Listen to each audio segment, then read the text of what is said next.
Frères et sœurs, bonjour et bienvenue à cette célébration eucharistique. Ce matin, nous sommes rassemblés au nom du Père et du Fils et du Saint-Esprit. La grâce de Jésus notre Seigneur, l'amour de Dieu le Père et la communion de l'Esprit Saint soient toujours avec vous. Ce matin, nous prions particulièrement pour le repos de l'âme de Marie-Jeanne Goulet et de Paul-Émile Flagéole, mais nous prions aussi tous ensemble pour toutes ces nombreuses victimes des inondations et pour ceux et celles qui travaillent jour et nuit pour soulager les victimes, pour que tout ce travail se fasse dans l'harmonie, dans la collaboration. Prions le Seigneur. Prenons le temps pour demander au Seigneur de nous faire reconnaître les conditions de pécheurs. Demandons pardon pour nos fautes. Au-delà de nos tristesses, tu es la source de notre joie. Seigneur, prends pitié. Au-delà de nos querelles et de nos tensions, tu es la source de notre amour. Ô Christ, prends pitié. Au-delà de nos oublis, de nos errances, tu es la source de notre prière. Seigneur, prends pitié. Que Dieu Tout-Puissant nous fasse miséricorde, qu'il nous pardonne nos péchés et nous conduise à la vie éternelle. Amen. Prions le Seigneur. Dieu, à qui nous devons le salut et la liberté, écoute le cri de notre prière. Puisque tu nous as rachetés par le sang de ton Fils, fais que nous puissions vivre de toi et trouver en toi le bonheur éternel. Par Jésus-Christ notre Seigneur, qui vit et règne avec toi dans l'unité du Saint-Esprit pour les siècles des siècles.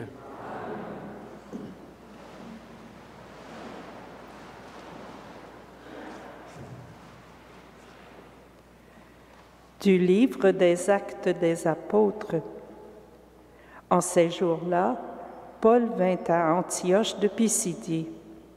Dans la synagogue, il disait : « Vous, frères, les fils de la lignée d'Abraham et ceux parmi vous qui craignent Dieu, c'est à nous que la parole du salut a été envoyée. En effet, les habitants de Jérusalem et leurs chefs ont méconnu Jésus, ainsi que les paroles des prophètes qu'on lit chaque sabbat. Or, en le jugeant, ils les ont accomplis. Sans avoir trouvé en lui aucun motif de condamnation à mort, ils ont demandé à Pilate qu'il soit supprimé. Et, après avoir accompli tout ce qui était écrit de lui, ils l'ont descendu du bois de la croix et mis au tombeau. Mais Dieu l'a ressuscité d'entre les morts. Il est apparu pendant bien des jours à ceux qui étaient montés avec lui de Galilée à Jérusalem et qui sont maintenant ses témoins devant le peuple. Et nous vous annonçons cette bonne nouvelle. La promesse faite à nos pères, Dieu l'a pleinement accomplie pour nous, leurs enfants, en ressuscitant Jésus, comme il est écrit au psaume 2, « Tu es mon Fils, moi, aujourd'hui, je t'ai engendré. » Parole du Seigneur.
Seigneur m'a dit, tu es mon fils, moi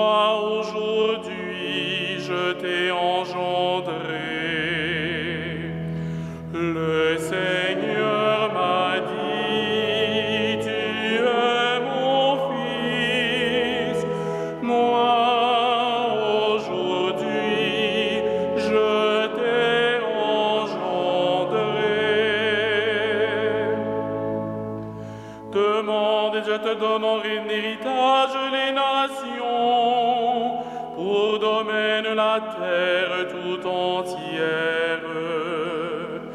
Tu les détruiras de ton sceptre de fer, tu les briseras comme un vase de potier. Le Seigneur m'a dit, tu es mon fils, moi aujourd'hui je t'ai engendré.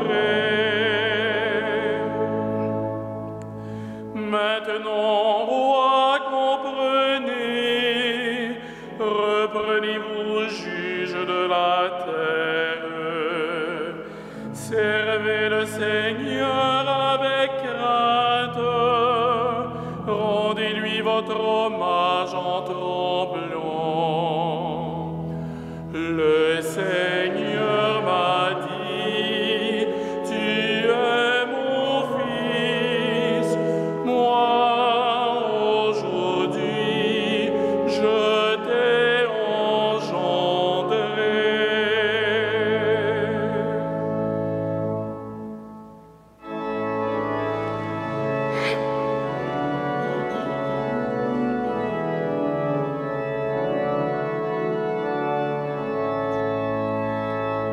Alléluia,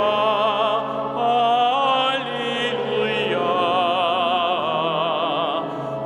Alléluia. Moi je suis le chemin, la vérité, la vie, dit le Seigneur. Personne ne va vers le Père sans passer par moi. Alléluia, Alléluia, Alléluia.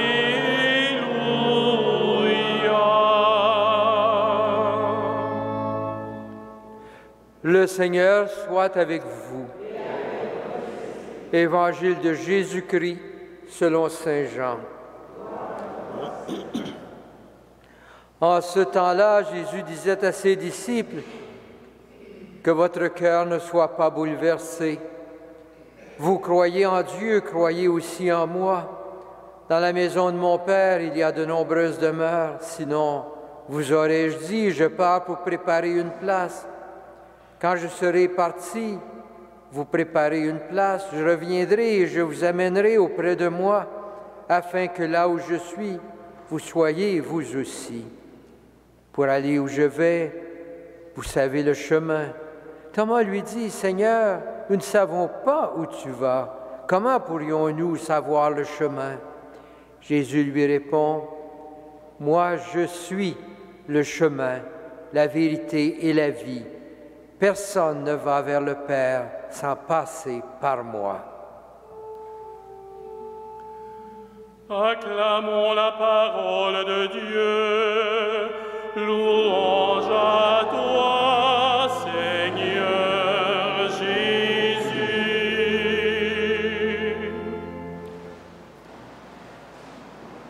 Frères et sœurs, en réponse à Thomas, qui semble ne rien comprendre, Jésus dit, « Je suis le chemin, la vérité et la vie. »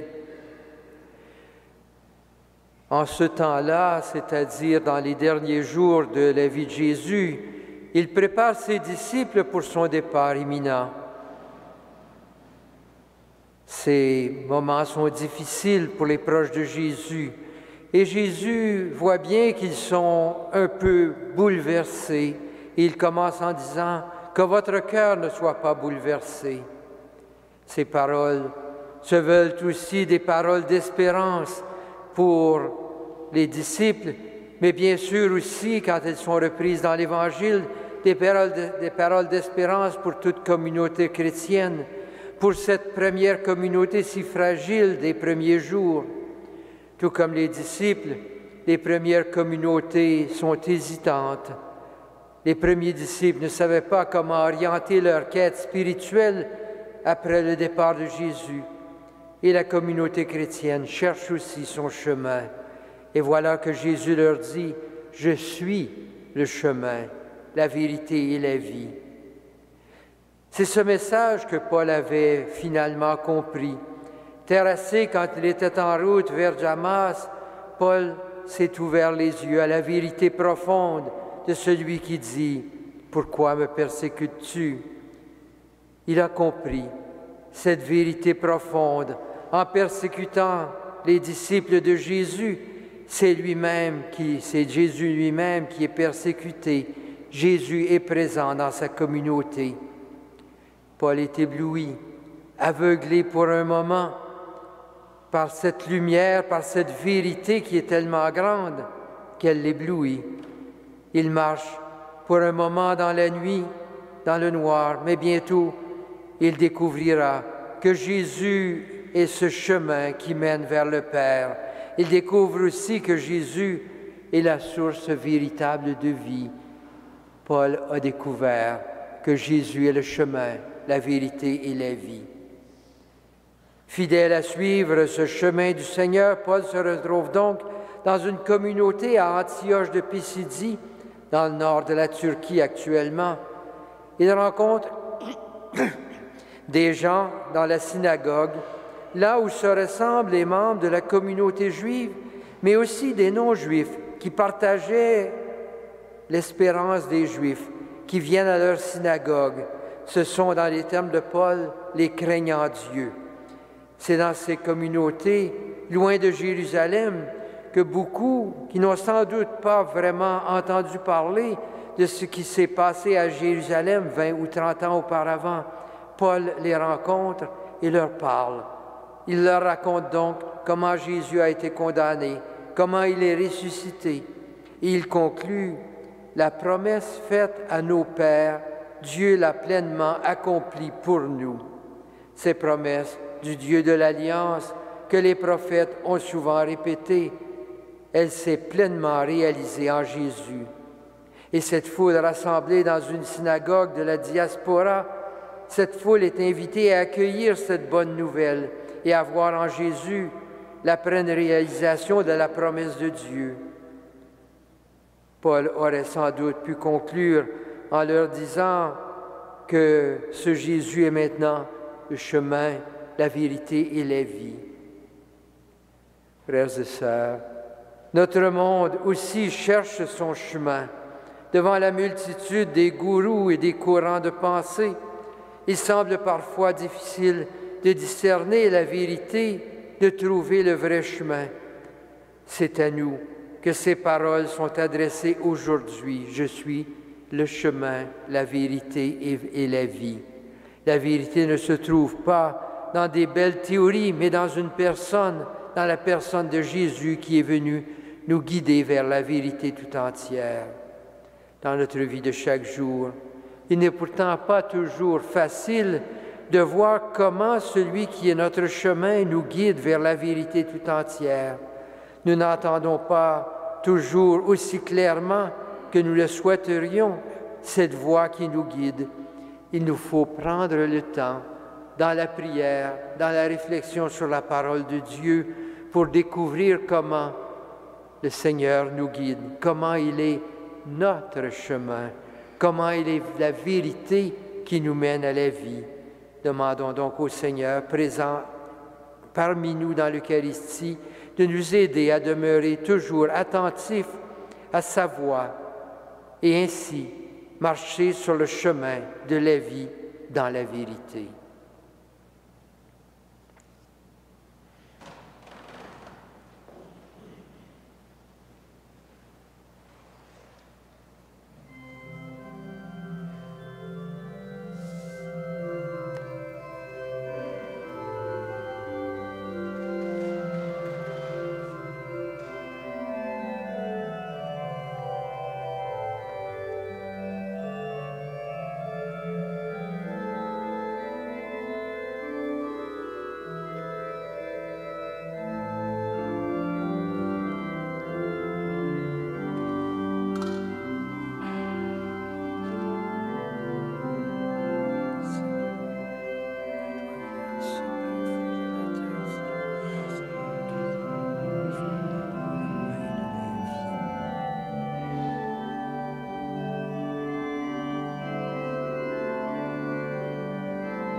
Prions ensemble au moment d'offrir le sacrifice de toute l'Église.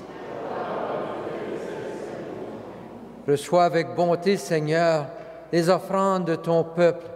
Garde-les sous ta protection pour qu'ils ne perdent aucun des biens que tu lui donnes et qu'ils découvrent ceux qui demeurent toujours par Jésus le Christ, notre Seigneur. Amen. Le Seigneur soit avec vous. Élevons notre cœur. Rendons grâce au Seigneur notre Dieu. Vraiment, il est juste et il est bon de te glorifier, Seigneur, en tout temps, mais plus encore en ces jours où le Christ, notre Pâque, a été immolé. En détruisant un monde déchu, il fait une création nouvelle et c'est de lui que nous tenons désormais la vie qu'il possède en plénitude. C'est pourquoi le peuple des baptisés, rayonnant de la joie pascale, exulte par toute la terre, tandis que les anges dans le ciel chantent sans fin l'hymne de ta gloire.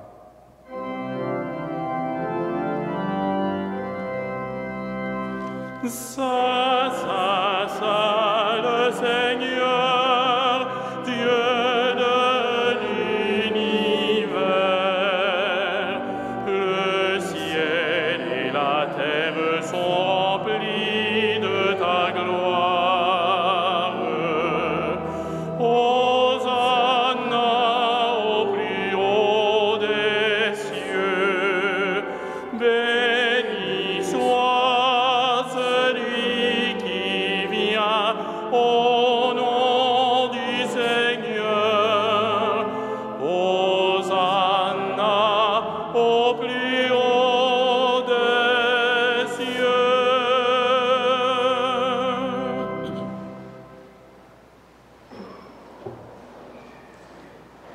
Toi qui es vraiment saint, toi qui es la source de toute sainteté, Seigneur, nous te prions, sanctifie ces offrandes en répandant sur elles ton esprit, qu'elles deviennent pour nous le corps et le sang de Jésus, le Christ notre Seigneur. Au moment d'être livré et d'entrer librement dans sa passion, il prit le pain, il rendit grâce, il le rompit et le donna à ses disciples en disant: « Prenez et mangez-en tous, ceci est mon corps livré pour vous. »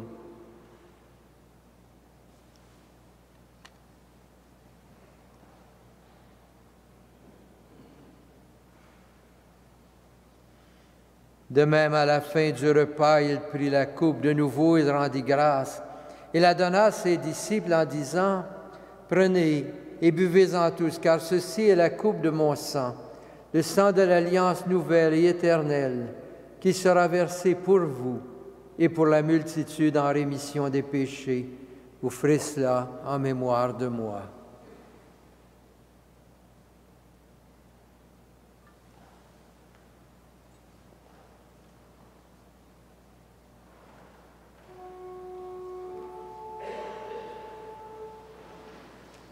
Il est grand le mystère de la foi. Nous proclamons ta mort, Seigneur Jésus. Nous célébrons ta résurrection. Nous attendons ta venue dans la gloire.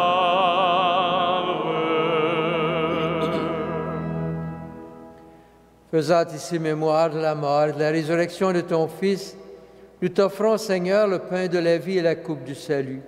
Et nous te rendons grâce, car tu nous as choisis pour servir en ta présence.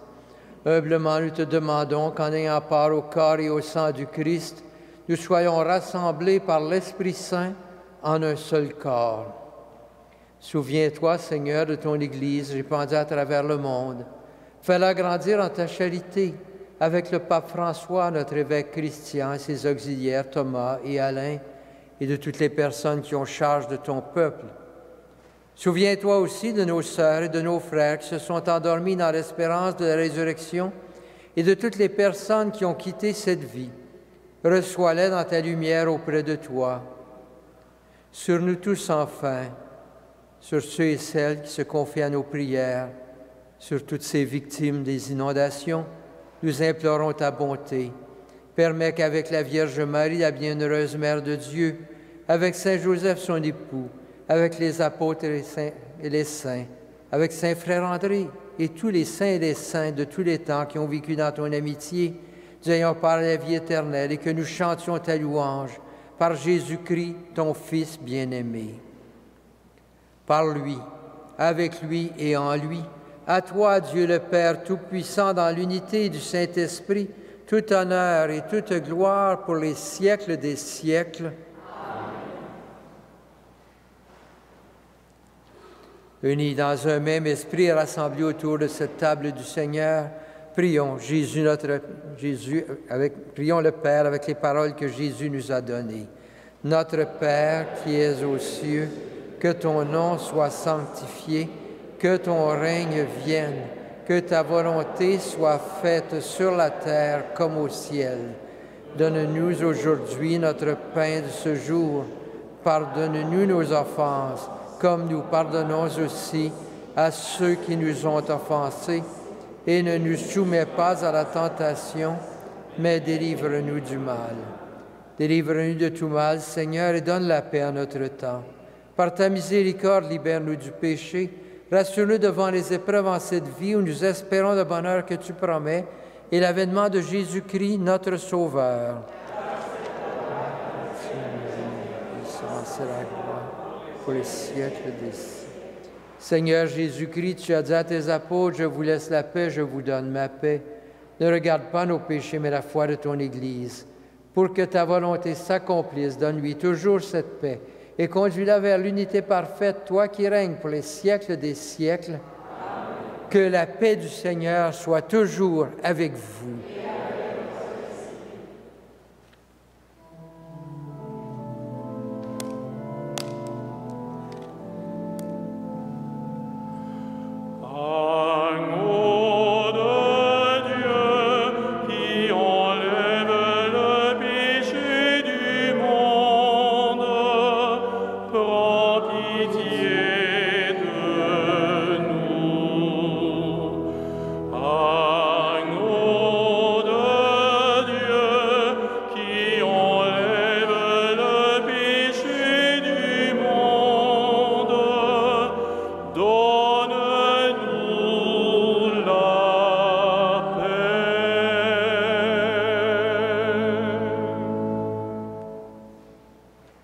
Heureux les invités au repas du Seigneur. Voici l'agneau de Dieu qui enlève le péché du monde. Seigneur, je ne suis pas digne de te recevoir, mais dis seulement une parole et je serai guéri.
Prions le Seigneur.